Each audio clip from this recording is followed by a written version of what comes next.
பெருநிறுவனங்கள், corporate நிறுவனங்கள் அவங்க லாபம் சம்பாதிக்கிறதுக்காக நீங்கள் தனியார் விடத்துக்கு முயற்சி பண்ணுறீங்கன்னா, நீங்கள் யாருக்கான அரசு? கார்ப்பரேட் நிறுவனங்களுக்கு செயல்படக்கூடிய அரசா, இல்லை சாதாரண உழைக்கும் மக்கள் பட்டியலின இருக்கும் மக்களுக்கு உண்டான அரசா? நீங்கள் வந்து தூக்கி எடுத்துகிட்டு போய் இவங்களை தனியாருக்கு ஒப்படைப்பீங்கன்னு நீங்கள் சொன்னீங்கன்னா, உங்கள் ஆட்சியில் ஒப்படைப்பீங்கன்னு சொன்னீங்கன்னா, இது என்ன விதமான சமூக நீதி அரசு? இப்போ இதுக்கு தான் மக்கள் உங்களுக்கு ஓட்டு போட்டு தேர்ந்தெடுத்தாங்களா? குப்பையை சேகரிக்கிறது, குப்பை கிடங்களுக்கு அனுப்புறது, இந்த வேலைக்கு இதை தனியார் விடுறதுக்கு அறிக்கை தயார் செய்கிறதுக்காக ஒரு ஆலோசனை ஃபேம் நிறுவனம், நீங்கள் ஆலோசனை கொடுங்க, ஒரு அறிக்கை ரெடி பண்ணுங்கன்னு ஒரு ஃபேமுக்கு நியமிக்கிறதுக்கு நீ கால்ஃபார் பண்ணுறதுக்கு டெண்டர் வெளியிட்டிருக்காங்க. இது முழுக்க முழுக்க ஒரு சமூக நீதிக்கு எதிரானது. அப்படின்னா இது சமூக நீதி துறையின் வேறு தனியாக வேறு வச்சுருக்காங்க.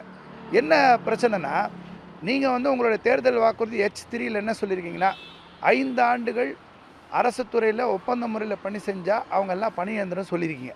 நீங்கள் ஆட்சிக்கு வந்த 40 நாளில் இந்த 12 மாநகராட்சியும் வந்து தனியார் விடுவதற்கு ஆலோசனை கூறுவதற்கு ஒரு நிறுவனத்தை நீங்கள் நியமிக்கிறீங்கன்னு சொன்னீங்கன்னா, டெண்டர் விடுறீங்கன்னு சொன்னீங்கன்னா, இது எந்த விதத்தில் நியாயமானது? அப்போது இதில் வேலை செய்கிறவங்க யார்? அருந்ததியின, ஆதி திராவிட, அனைத்து சாதி ஏழை பெண்கள், ஒற்றை பெற்றோர் குறிப்பாக அதில் இருக்காங்க. நீங்கள் வந்து தூக்கி எடுத்துகிட்டு போய் இவங்களை தனியாருக்கு ஒப்படைப்பீங்கன்னு நீங்கள் சொன்னீங்கன்னா, உங்கள் ஆட்சியில் ஒப்படைப்பீங்கன்னு சொன்னீங்கன்னா, இது என்ன விதமான சமூக நீதி அரசு? இப்போ இதுக்கு தான் மக்கள் உங்களுக்கு ஓட்டு போட்டு தேர்ந்தெடுத்தாங்களா?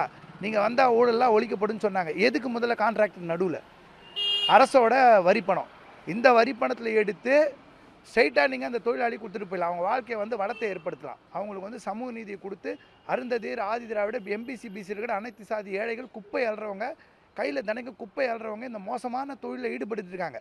இயந்திர மையம் வர வரைக்கும் இவங்களை பணி இயந்திரப்படுத்திருக்கணும். அதற்கு மாறாக இவங்களை திருப்பி குப்பை மாதிரியே நடத்துறதுக்காக எதுக்கு நடுவில் ஒருத்தர் கான்ட்ராக்டர்? கான்ட்ராக்ட்காரன் சம்பாதிக்கிறதுக்கு உங்களுக்கு என்ன இவ்வளோ ஆர்வம்? நீங்கள் 40 நாள்லேயே தனியார் விடுறதுக்கு பெருநிறுவனங்கள், கார்ப்பரேட் நிறுவனங்கள் அவங்க லாபம் சம்பாதிக்கிறதுக்காக நீங்கள் தனியார் விடுறதுக்கு முயற்சி பண்ணுறீங்கன்னா, நீங்கள் யாருக்கான அரசு? கார்ப்பரேட் நிறுவனங்களுக்கு செயல்படக்கூடிய அரசா, இல்லை சாதாரண உழைக்கும் மக்கள் பட்டியலின இருக்கும் மக்களுக்கு உண்டான அரசா? நீங்கள் வந்து பதில் சொல்ல வேண்டிய கடமை இருக்குது உங்களுக்கு.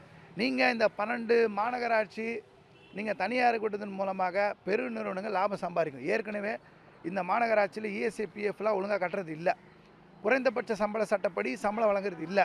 அவனுக்கு பணியந்திரமும் இருக்கல, கொத்தடிமையாக இருக்குது, தொழிற்சங்க உரிமையும் இருக்கிறது இல்லை.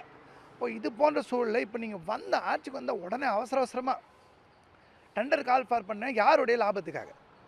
அப்போது எங்கள் உழைப்புரிமைக்கும் இதை வந்து கடுமையாக நாங்கள் எதிர்க்கிறோம். நீங்கள் வந்து முதல்ல இந்த டெண்டரை வந்து ரத்து பண்ணுங்கள். இது சமூக நீதிக்கே எதிரானது.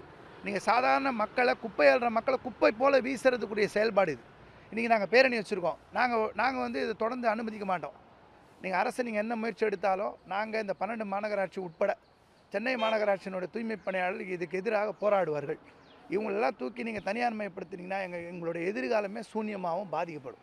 இதுக்கு ஒருபோதும் அனுமதிக்க முடியாது. உழைப்புரிமையம் சார்பாக தமிழ்நாடு அரசுக்கு வன்மையான கண்டனங்களை தெரிவித்துக்கொண்டு உடனடியாக இதை திரும்ப பெறணும் இந்த டெண்டரை, இல்லைனா தொடர் போராட்டங்கள் நாங்கள் நடத்துவோம்.